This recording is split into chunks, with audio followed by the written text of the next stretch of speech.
Kaze kuri mwe mwese mukomeje gukurikirana Vava TV. Iyi rero ni caro ikomeje kugenda bahereza amakuru agiye atandukanye ndetse n'ibiganiro bigiye bigezweho yabo myidagaduro hanze y'u Rwanda mu mikino ndetse tukaza no kunyarukira muri cya gice cyamenya nibi ngibi. Reka rero tubabwire zimwe mu ngingo z'ingenzi amakuru yacu ari buze kwibandaho. Tuzaza kubabwira amakuru kugenda avugwa hirya no hino mu Rwanda, tuzaza kunyarukira hanze y'u Rwanda mu mikino mu myidagaduro ndetse tuze gusoza na cya gice mukunda muri benshi ari cyo menya nibi ngibi. Amakuru yacu reka tuyahere hano mu Rwanda bikomeje kugenda bivugwa yuko nyakubahwa Paul Kagame yaje kubazamura abofisiye bato ndetse n'abofisiye bakuru, akaba rero yabazamuye nk'intera, bikaba byashimishije abaturage ndetse nabo ubwabo bakaba bishimiye uburyo ki rero nyakubahwa Paul Kagame akomeje kugenda abafasha mu iterambere ry'igihugu ndetse rirambye ndetse no kwita ku mutekano w'abaturage muri rusange. Si ibyo gusa kandi bikomeje kugenda bivugwa, reka tubabwire yuko uru rubuga rero rukunzwe na benshi bakunze kurukoresha. Uru rero nta rundi usibye Google Chrome.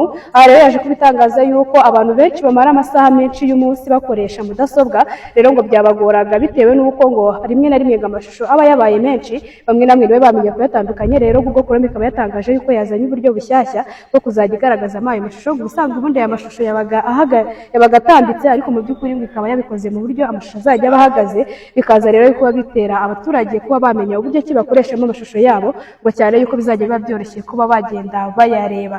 Si amakuru gusa kandi akomeje kugenda avugwa hirya no hino, reka tunyarukira mu myidagaduro. Uyu rero nta wundi bamwita Iva Muziki, yaje kuba atangaza yuko ari kugenda anenga abahanzi bagenzi biwe, ngo dore ko tugeze mu gihe cyo kwibuka ngo bamwe na bamwe bahita binumira niwe bagira ikintu na kimwe bakora, akaba akomeje kuvuga yuko rero aba bahanzi bagakwiye kuba bahinduka, ngo dore yuko ngo umupolisi cyangwa se umusirikare atonyine gusa watanga impanuro cyangwa se gatange umusanzu, rero yuko ngo n'umuhanzi nawe yabishobora akoresheje injyana yiwe.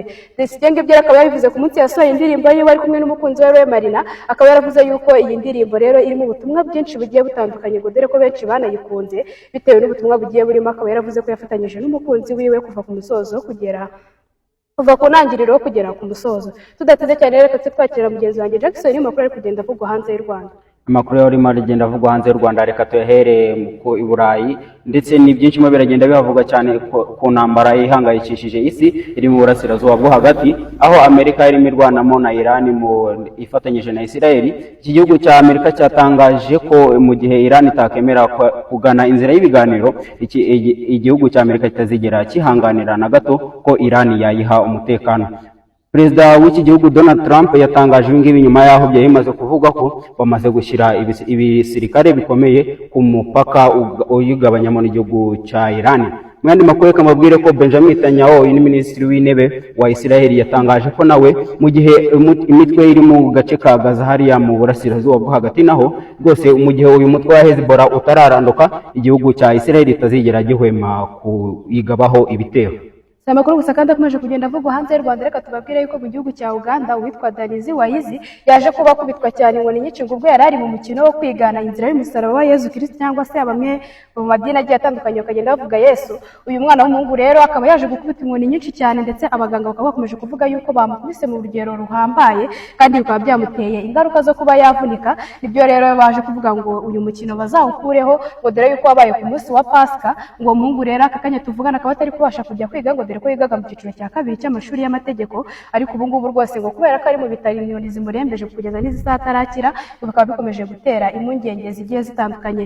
Twihuse cyane reka tugarukeho gato hano mu Rwanda, amakuru akomeje kugenda avuga, reka tubabwire yuko iki ngiki rero ni ikigo cyitwa Hunana ndetse n'ikigo cy'Abashinwa bashinzwe ibintu bijyanye n'imihanda, bakaba rero barasuye ku rwibutso rwa Gisozi, bakaba barunamiye imibiri irenga 250, ndetse rwose Abashinwa bakaba barakomeje bavuga yuko u Rwanda rukomeje kwihangana bitewe n'uburyo ki bagiye banyura mu bibazo bigiye bitandukanye, ariko rwose bakaba bavuze ko kuba baje kwibuka ari ibintu by'agaciro, ngo cyane yuko kumenya amakuru y'igihugu uri gukoramo nabyo biba ari ingenzi cyane. Abashinwa kandi bakomeje kugenda bavuga yuko bakomeje kugenda bishimira iterambere rirambye u Rwanda rumaze kugeraho bitewe n'aho rwavuye ndetse n'aho rugeze, bakaba banagize bati ntibizongere kuba na rimwe ibyari byarabaye.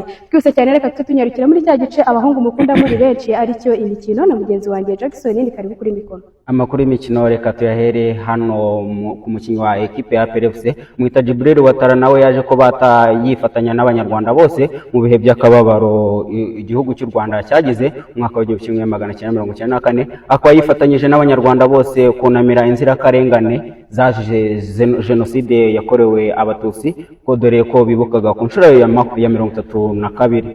Mani makuru reka mbabwire ko si uyu mukinnyi wenyine wabikoze na ekipe ya Al Hilal yo mu gihugu cya Sudani, ariko ikaba ikina shampiyona y'u Rwanda nayo yaje kuba yunamira inzirakarengane zazize jenoside yakorewe abatutsi mu mwaka w'1994.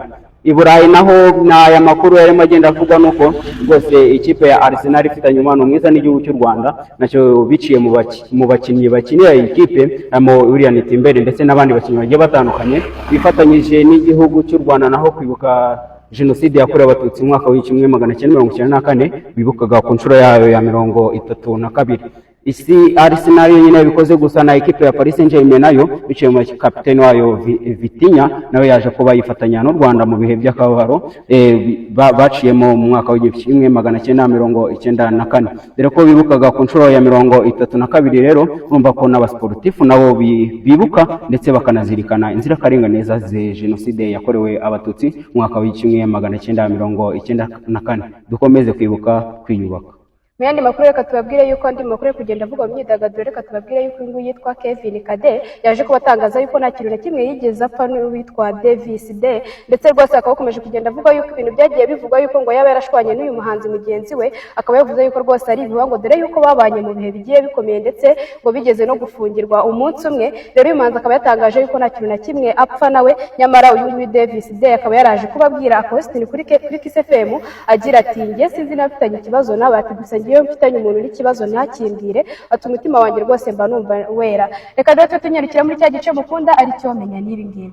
Menya nibi, ese wari uzi yuko abantu benshi bibwira yuko ari ubusirimu kubyuka ugahita usasa, kandi nyamara batazi ko ari indwara nyinshi barimo barikururira.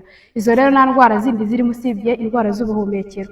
Ubushakashatsi bwagaragaje yuko 85% bigaragazwa yuko ubuhumekero akenshi abantu baba barwaye atari byo baba bakomeye ku babyeyi, ahubwo ari uburi baba baryamyemo. Abantu benshi rero babazi yuko ari ubusirimu iyo babyutse bagahita basasa, nyamara nibazi yuko iyo babyutse bagahita basasa baba bakingiranye mikorobe nyinshi zigwa muri bwa buri bwabo nizibe zavamo.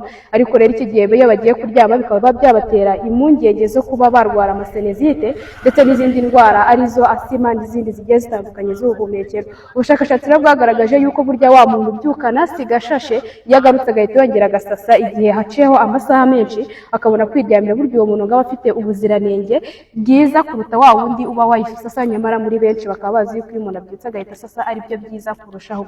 Reka tubabwire ngo uyu musoza w'amakuru twabateguriye ngiye bagezaga ikintu kira 13. Wifuza gukurikirana social media zacu wazigana ndetse ugakomeza no kudufollowinga no gukora subscribe. Sinandi muri studio nyere gusa n'indi kumwe n'uwitwa Kizera Jackson. Amakuru yacu nakagaruka. Ciao ciao.